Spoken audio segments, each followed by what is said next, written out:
আসসালামু আলাইকুম। আশা করছি আল্লাহর রহমতে ভালো আছেন। তো আজকে আরেকটা ব্লগ নিয়ে চলে এসেছি। সকাল সকাল উঠেই 12টার দিকে বেরিয়ে পড়লাম উত্তরায়। উত্তরায় এসেছে জনি একটা বাইক কিনবে, তো ভাবলাম সবাই মিলে একটু যাই, ওইভাবে করে চলে আসা। বাট ও একটা বাইক কিনে নিয়েছে, এই সিলভার কালারটা সুজুকি। তো আমরা সবাই মিলে দেখছিলাম যে আমিও যদি বাইক শিখি কীরকম হবে বা কীভাবে শিখবো একটু দেখিয়ে নেওয়া আর কি। যাই হোক, আজকের ব্লগটি আমাদের বাসায় আছে গেস্ট আসবে, মানে মামা মামি ফার্স্ট নতুন বাসায় আসার পর আজকেই আসবে। তো এখন আমাদের তাড়াহুড়া আছে, মানে বিশেষ করে আমি আগে জানতাম না যে মামিরা সহ আসবে, যার কারণে আমি আগে কথা দিয়ে ফেলছি যে ওদের সাথে বাইরে যাব। তো যাই হোক, তাড়াতাড়ি করে আমি চলে এসেছি। এসে দেখি যে মা খিচুড়ি বসিয়ে দিয়েছে, আর ওদিকে ফোন করা হয়েছিল যারা আজকে গেস্ট হিসেবে আসবে যে কি খাবে, বললো যে খিচুড়ি একটু নরম নরম করে আর গরুর মাংস। তো মা খিচুড়িটা পোলা চাল দিয়ে করে ফেলেছে। আমরা জনি, ইভা এবং মুক্তা, বাপ্পি ওদেরকে বলে দিয়েছি যে আমাদের এখানে একসাথে ইফতার করার জন্য। তো আজকে ছিল 20 রোজা। 20 রোজায় আমরা সবাই একসাথে ইফতার করেছি। আর এখানে মা খুব সুন্দর করে পোলাওটা করে নিয়েছে, মানে সরি খিচুড়িটা বানিয়ে নিয়েছে। আমি এসেই মুরগির মাংসটা ভুনা করে নিয়েছিলাম। তো খিচুড়ি মোটামুটি পর্যায়ে হয়েছে, এখন দমে দেওয়ার জন্য ঢেকে দেওয়া হচ্ছে। আর বেশি শক্তও করা হয়নি আবার বেশি নরমও করা হয়নি, মাঝামাঝি পর্যায়ে রেখে দেওয়া হয়েছে। তো এবার দমে রাখা হচ্ছে, ঢাকনা দিয়ে দেওয়া হয়েছে। বেশ, পাশের চুলায় একটু ভাজা পোড়া তো হতেই হয়, তাই না? পেঁয়াজটা ভেজে নিচ্ছে। আর রেডি করা হচ্ছে আলুর চপ। আর এটা হচ্ছে ডিম দিয়ে আলু দিয়ে মেখে নিয়ে এই আলুর চপটা করা হয়, এটা মা করে নিয়েছে। আর আমি এসে মুরগি এবং ছোলা ভেজে নিয়েছি। এখন ঘুগনিটা নামানো হয়েছে, ঘুগনিটাও করা হবে, মানে ঘুগনিটা শুধু একটু বাগার দেওয়া হবে, মানে পেঁয়াজ তেলে ভেজে নেওয়া হবে। তাছাড়া যদি ডিপে না রাখতাম তাহলে এমনিতেই গরম করলেই হয়ে যেত। যাই হোক, মোটামুটি পর্যায়ে আমাদের ভাজা পোড়াগুলো রেডি করে নিচ্ছে আমি এই পর্যায়ে। আর ওইদিকে কিন্তু পোলাও হয়ে গেছে। আমি মুরগি মাংসটা এসে বসিয়ে দিয়েছি, যেটা ক্যাপচার করিনি। তো আমি মনে করিনি আজকে একটা ব্লগ করব, বাট মনে হলো যে মামিরা ফার্স্ট আসছে আর একসাথে সবাই ইফতার করছি, তাহলে আমি এখন থেকে ব্লগটা স্টার্ট করে ফেলি, যার কারণে আমি এখন থেকে স্টার্ট করছি।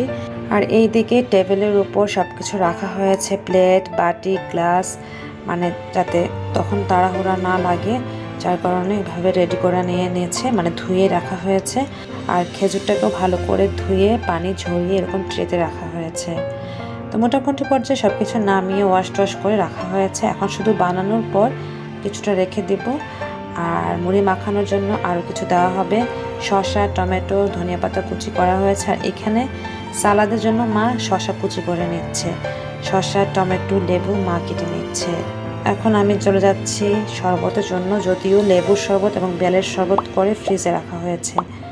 আর আমি এখানে ট্যাঙের শরবত বানাচ্ছি ফস্টার ক্লাসের। তো ওভাবে করে একটু লেবু দিয়ে নিচ্ছি, কারণ যতই হোক শরবতে একটু লেবুর ছোঁয়া হলে আরও বেশি ভালো লাগে এরকম রোজার দিনে, আমার কাছে মনে হয়। তো আমি এখানে 2-3টা লেবু চিপে দিয়ে দিয়েছি। আর চিনি তো দেওয়াই ছিল আগে, এখন আমি এটা দিয়ে ডিপে রেখে দিব, যেহেতু আমি পানিটা নর্মাল নিয়েছি। তো সেই হিসেবে করে আমি সব কিছু রেডি করে ডিপে রেখে দিব। পানিটা একদম মোটামুটি পর্যায়ে ঠান্ডা হয়ে আসবে, যেহেতু আরও 1 ঘন্টার মতো আছে আমাদের হাতে সময়।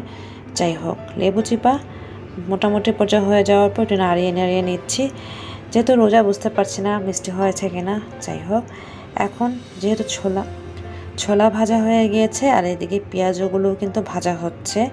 এখন ডিমের চপ করা হবে। হাতে সময় ছিল না, তাই বেগুনিটা করা হয়নি, তা না হলে আমি বেগুনিটা করে নিতাম। তো যাই হোক, পেঁয়াজটাও ভাজা হয়েছে, একটা পেপারের উপর রাখা হয়েছে। এখন এগুলোকে আরও কিছু পেঁয়াজও আছে, ওগুলো তুলে নেওয়া হচ্ছে। তো মুড়ি মাখানোর জন্য এরকম ব্যবস্থা করেছি, আর কিছু ইফতার নিচে পাঠাবো সেগুলোও রেডি করে নিয়েছি। পেঁয়াজও ভাজা হচ্ছে আর ডিমের চপ, আলুর চপ ভাজা হচ্ছে, আর আমি এখানে এনে একটু ডেকোরেশন করে নিচ্ছি। তো এভাবে করে কিন্তু ইফতারের আইটেমগুলো সব রেডি করে নিয়েছি। আর পোলাও রান্না হয়ে গিয়েছে, গরুর মাংস রান্না হয়ে গিয়েছে, মুরগির মাংস আমি রান্না করে ফেলেছি। মোটামুটি পর্যায়ে আমাদের রেডি হয়ে গিয়েছে। তো এইদিকে কল করা হচ্ছে সবাইকে যে কতক্ষণ লাগবে আসতে, রাস্তায় জ্যামে পড়েছে কিনা।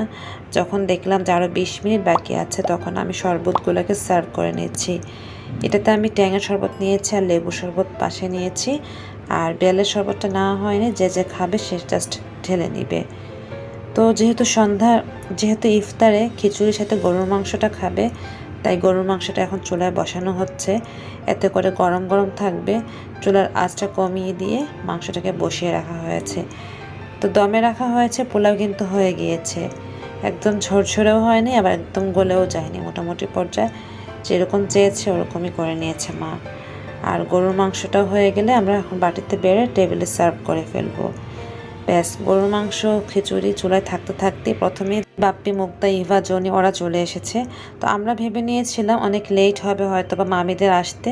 ওরা আসার ঠিক 5 মিনিট পর মামা এবং মামিরাও চলে এসেছে। তো বাচ্চারা কিন্তু এসে খুব মজা করছে ড্রয়িং রুমে, বা সব বাচ্চারা মিলে খুব মজা করছিল আজকের দিনটি। এটা খুব ভালো লেগেছে, যার কারণে আমি ক্যাপচার করে নিয়েছি। তো এখন দেখলাম হঠাৎ করে বাচ্চারা খেলতে খেলতে আমি ভিডিও করছি, আর এদিকে মামিরাও চলে এসেছে, মামারাও চলে এসেছে। আমরা যেরকম ভেবেছিলাম অনেক জ্যামে পড়বে, আসলে ওরকম জ্যামে পড়েনি।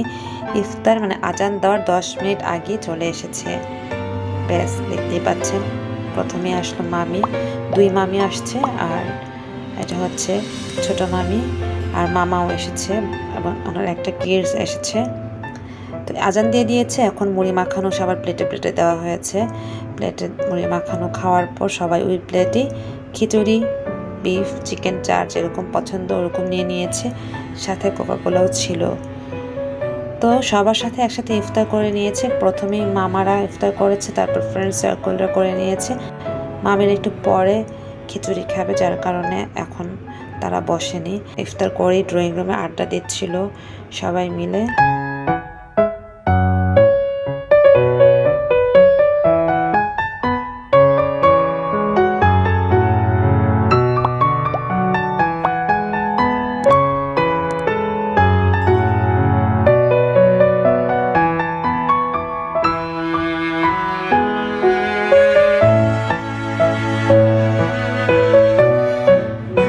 প্রায় রাত 8টা বেজে গিয়েছে। উপর থেকে মারুফ ভাইয়ার বেবিরা মানে রিয়া, রিশা এবং নোরা এসে গিয়েছে। খুব ভালো লেগেছিল, দেখতেই পাচ্ছেন বাচ্চারা কতটা এনজয় করেছে। ভাবিও কিছুক্ষণের জন্য এসে চলে গিয়েছে। সব মিলিয়ে আমাদের কাছে খুব ভালো একটি দিন গিয়েছে। সবার সাথে দেখা হয়েছে, কথা হলো, এটাই কিন্তু বেশি ভালো লেগেছে, তাই না? তো যাই হোক, আড্ডা টাড্ডা দেওয়া হচ্ছে এবং বাচ্চারাও দেখতেই পাচ্ছেন কত মজা করে খেলা করছে।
আর মার রুমে মামিরাও বসে আড্ডা দিচ্ছিল, আমি ছবি তুলে দিয়েছি। সবাই যেহেতু একসাথে অনেকদিন পর হয়েছি, মেমোরি করলাম। তো সবাই বলছিল এখন চা খাবে, তাই আমি দেখতেই পাচ্ছেন মালাই চা বানিয়েছি। আমার 12 কাপ চা বানাতে হয়েছে, এরকম আমি 2বার চা বানিয়েছি। তো এটা হচ্ছে সেকেন্ড স্টেপের চা। ফার্স্ট স্টেপে এত তাড়াহুড়া করে সবাই চা খেয়েছিল যেটা ক্যাপচার করিনি। তো সেকেন্ড টাইম আবার যাওয়ার আগে বলছিল চা খাবে, আবারও চা বানিয়ে দিয়েছি। ব্যাস, সবার খাওয়া দাওয়া শেষ, গল্প আড্ডা শেষ। এখন যাওয়ার জন্য প্রিপারেশন নিচ্ছে।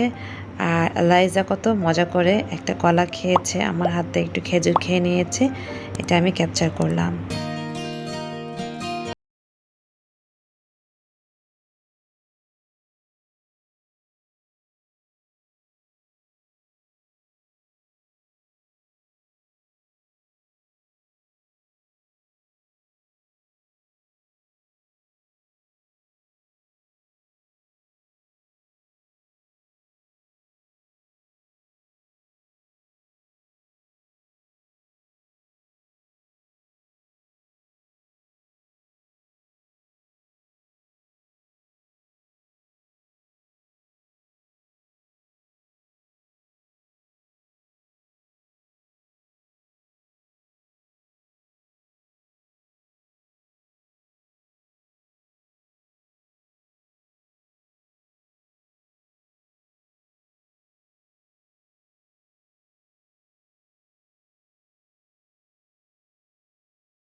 মেমোরি করতে ভালো লাগে, তাই মেমোরি করেছি। আশা করছি আপনারাও এনজয় করেছেন আমার এই সাথে।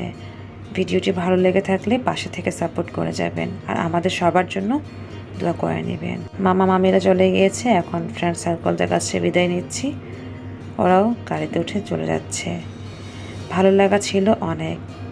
সুন্দর মুহূর্তগুলি সবসময় এরকমই হোক, সবসময় দোয়া করি, সবার জন্য দোয়া করি। আল্লাহ সবাইকে ভালো, সুস্থ এবং নিরাপদে রাখুক। আল্লাহ হাফেজ। আসসালামু আলাইকুম। Thank you so much for watching.